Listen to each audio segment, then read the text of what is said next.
My name's Reed, and I play in a band called Bee Caves, and we're from Austin, Texas.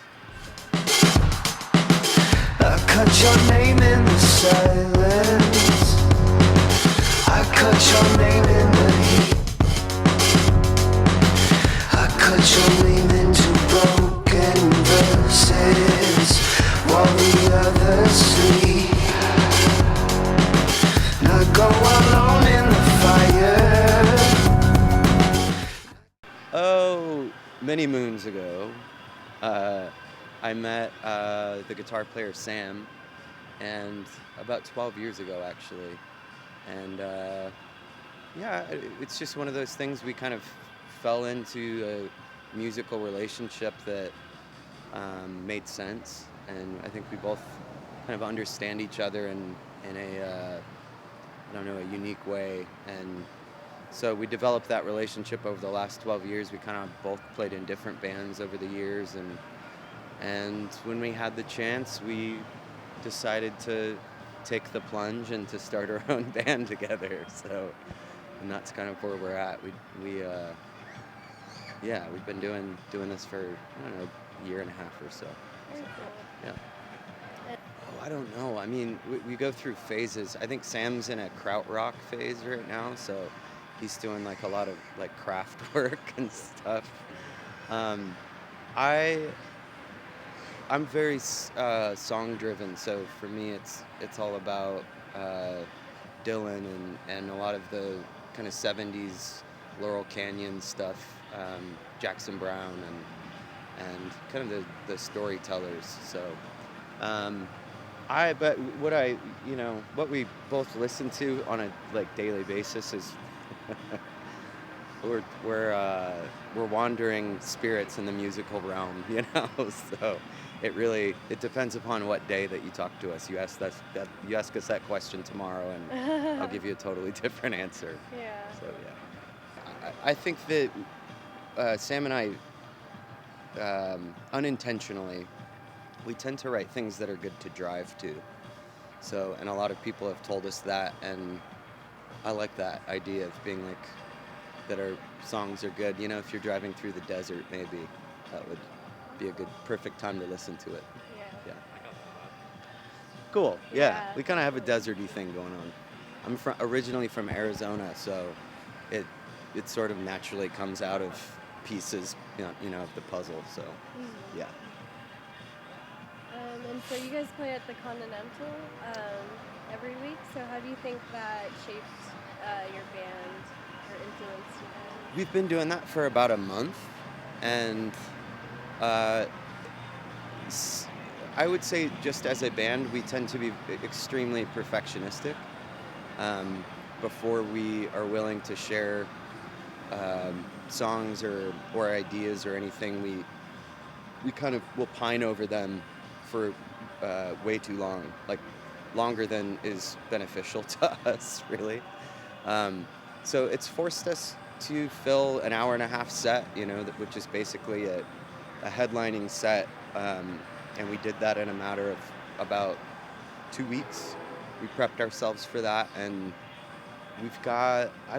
we're approaching like 2 records worth of material, unreleased material now that it forced us to go back into what we had already done and tidy up some ideas. So, yeah. And on top of that, like we're from Austin, but no one knows who we are here, so it also gives us a weekly venue to, invite our friends and to get them to invite their friends and gives us an excuse to drink, essentially. Not that I need one, but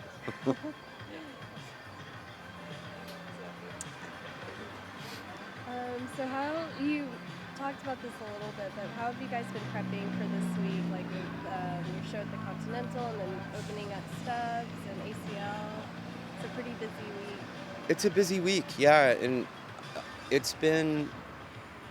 So the Continental Club is an hour and a half, so there's a totally different type of preparation that goes into that kind of set, and then with Stubbs, we're playing at night, and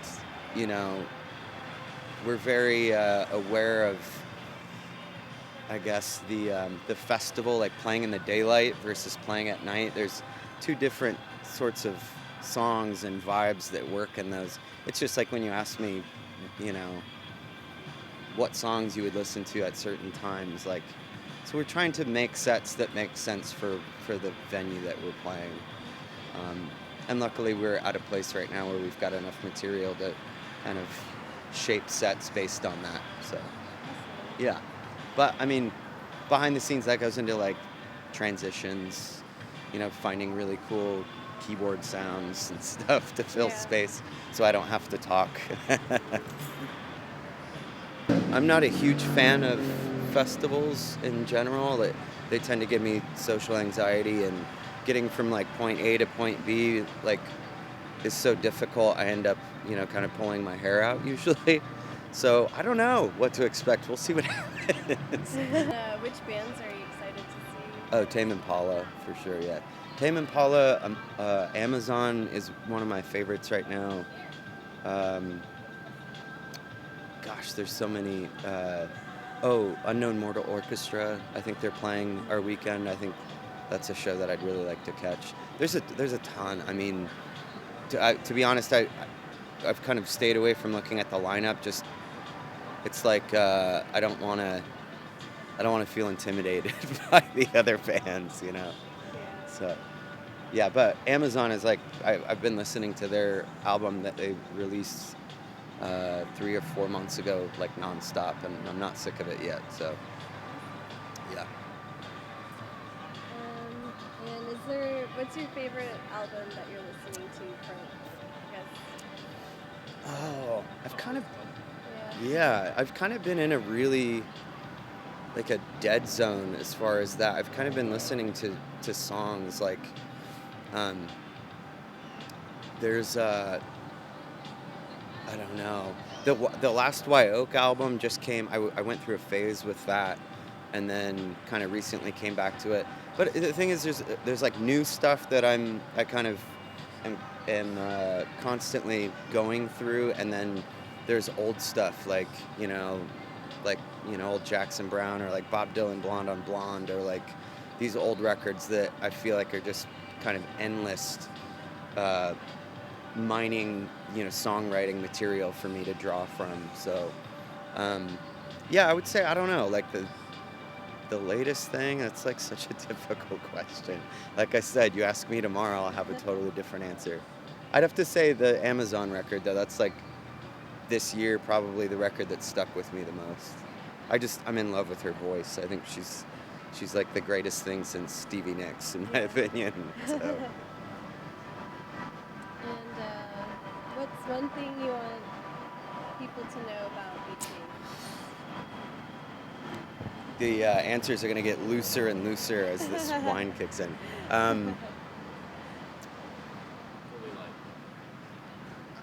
There's nothing that I really, just kind of answering truthfully. There's nothing that I want people to know. I hope that the music speaks for itself, and I hope that people are willing to listen to the music kind of on their own terms, whatever that is. I don't think that we write to be like a party band or anything like that. I think it's very much like I write from a very philosophical place within my own, within myself, and I think that we all tend to write from a very personal place. So it's personal music meant to be experienced in a personal way, and hopefully, people understand that. And then when people feel like remixing the records, they can like make it party music later down the road. But for right now, it's just, I hope that it may touch someone and make them feel a little less alone in a lonely world, ultimately, I guess. Ain't got no